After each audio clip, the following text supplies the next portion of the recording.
المنتخب القطري ينهزم بخماسية كاملة وفضيحة بأتم معنى الكلمة. في فيديو هذايا باش نحكيو إن شاء الله على أسباب الهزيمة، وهل ممكن التدارك في المباراة الأخيرة أمام البوسنة والهرسك، وهل قادر المنتخب القطري على الترشح، وأكيد زاد باش نحكيو على أسباب الانتصار اللي خلات أو سهلت من مأمورية المنتخب الكندي. وكما كنا عارفين الناس الكل، كانت حظوظ المنتخب القطري ووافرة جدا في الترشح، لكن بعد هذه الهزيمة هل صعبت عليهم المأمورية؟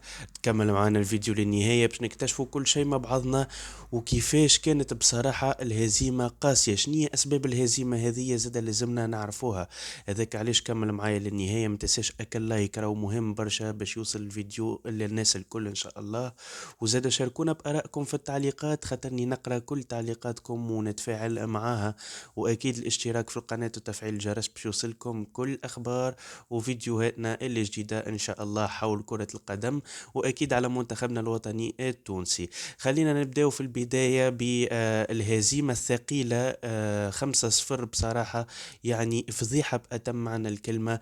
خاصة المنتخب القطري اللي قدم مستوى ممتاز وممتاز جدا في مباراته الأولى الافتتاحية أمام المنتخب السويسري، واللي شرفنا في المباراة الأولى، واللي بالرسمي كان عندهم الجرحى، كانت عندهم الجرينتا، كانوا يلعبوا على إمكانياتهم. ورغم أنه كانت الناس الكل مرشحتهم باش يخسروا في مباراتهم الأولى، إلا أنه صار العكس تماما، وتمكنوا من تعديل النتيجة في اللحظات الأخيرة من المباراة.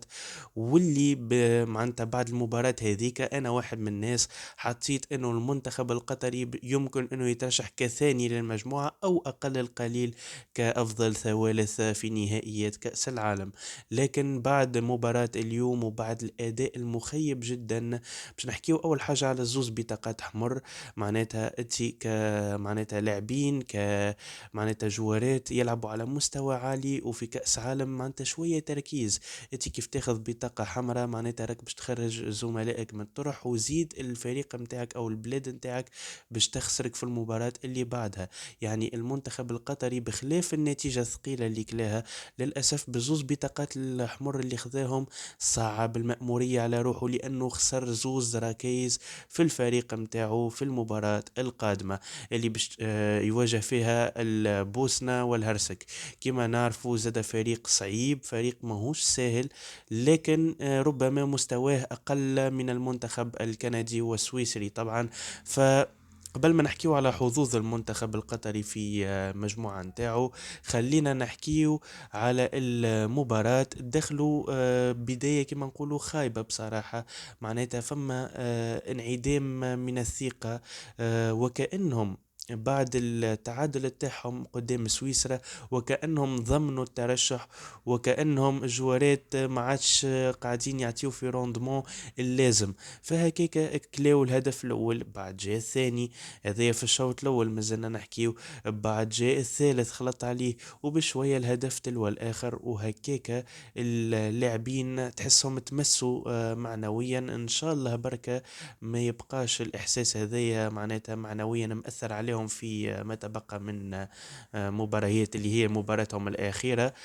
خاطر معناتها ما عادش عندهم حتى حل سوى الانتصار، ولا شيء غير الانتصار في مباراتهم القادمة اللي بتجمعهم بالبوسنة والهرسك.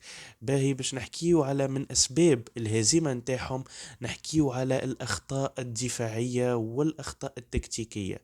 نحكيو على الأخطاء التكتيكية. أول حاجة المدرب بصراحة صارت لخبطة تكتيكية في الفريق.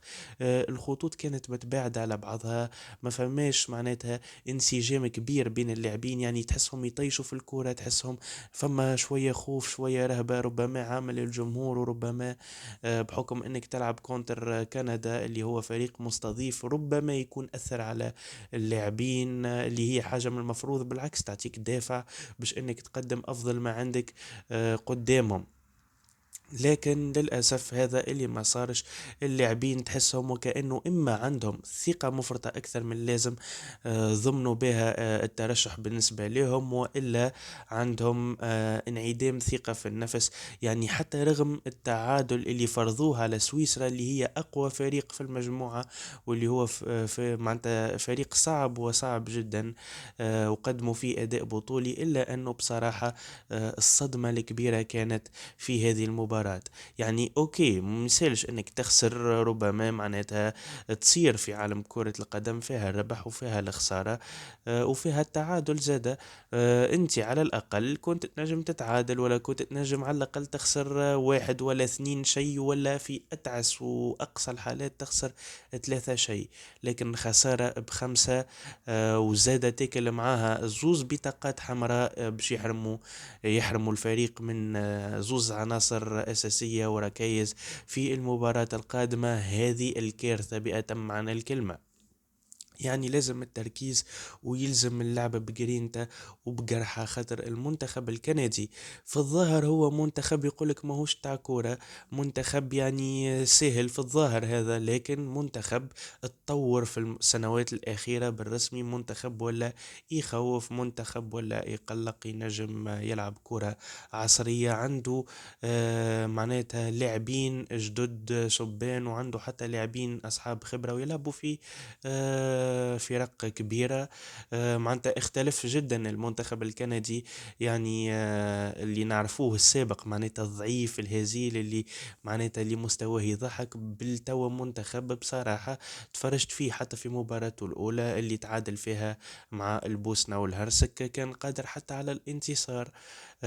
معناتها ربما في المباراة الأولى شوية ستريس، شوية حاجات هي اللي خلته ما ينتصرش.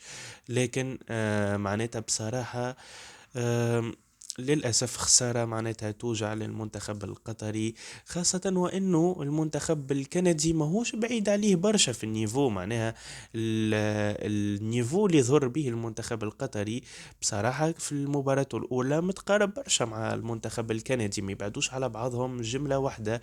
هذاك علاش معناتها تغيظك الخسارة كيف من هذية. توا باش نحكيو، هل ما زالت حظوظ المنتخب القطري وافرة، أو معناتها ما زالت قادرة على الترشح؟ قبل ما نحكيو على الحكاية هذه، ما تنساش مرة أخرى أكل لايك مهم جدا، وإذا وصلت معنا في اللحظة هذه في الفيديو اكتب لنا زادة في التعليقات. زادة نجموا تكتشفوا معنا كل أخبار المنتخب الوطني التونسي، وحتى الترجي الرياضي التونسي في القناة. نجموا تعملوا طلة، فما برشا أخبار شيقة وبرشا أخبار غاية في الأهمية هبطناها باش تعملوا برشا جو عليها. زادة اشتركوا في القناة وفعلوا الجرس باش توصلكم كل أخبار منتخباتنا العربية، وخاصة المنتخب الوطني التونسي. فتويك باش نكملوا نحكيو على حظوظ المنتخب القطري حسب وجهة النظر متاعي. يعني إذا ما يتمسوش معنويا، إذا يرموا معنوياتهم ويرجعوا كيف ما لعبوا في المباراة الأولى أمام المنتخب السويسري، فالمنتخب القطري قادر وقادر جدا على التأهل والترشح كثالث في المجموعة، وحتى كثاني للمجموعة في حال تعثر المنتخب الكندي قدام سويسرا. نعرفوا انه من المنتظر انه المواجهة اللي بتجمع بين المنتخب السويسري والمنتخب الكندي ما تكونش سهلة حتى طرف على الفريقين. فيعني إمكانية كبيرة لو سويسرا ربحت المنتخب الكندي بنتيجة ثقيلة، ففي الوقت هذاك قادرة أن المنتخب القطري قادر أنه في حال زاد هو ربح المنتخب البوسني بنتيجة ثقيلة، زاد قادر أنه يتأهل كمركز ثاني. لكن هذه بصراحة احتمالية صعبة وصعبة جدا ونستبعدها تماما. أنا صراحة حسب توقعاتي فنتوقع أنه المنتخب القطري باش يترشح كثالث للمجموعة، هذا في حال أنه رمم معنوياته، وهذا اللي نتمناه. ديما نبعدوا على العاطفة، معناتها في حال أنه لعب بنفس الطريقة وبنفس الروح اللي لعب بها اليوم، فنتوقع بصراحة انه باش ينهي المباراة التاعو الاخيرة في المركز الرابع، ويعني ويصير اقصاؤه معناه، والا ينسحب من البطولة، وهذا اللي ما نتمناوهش اكيد.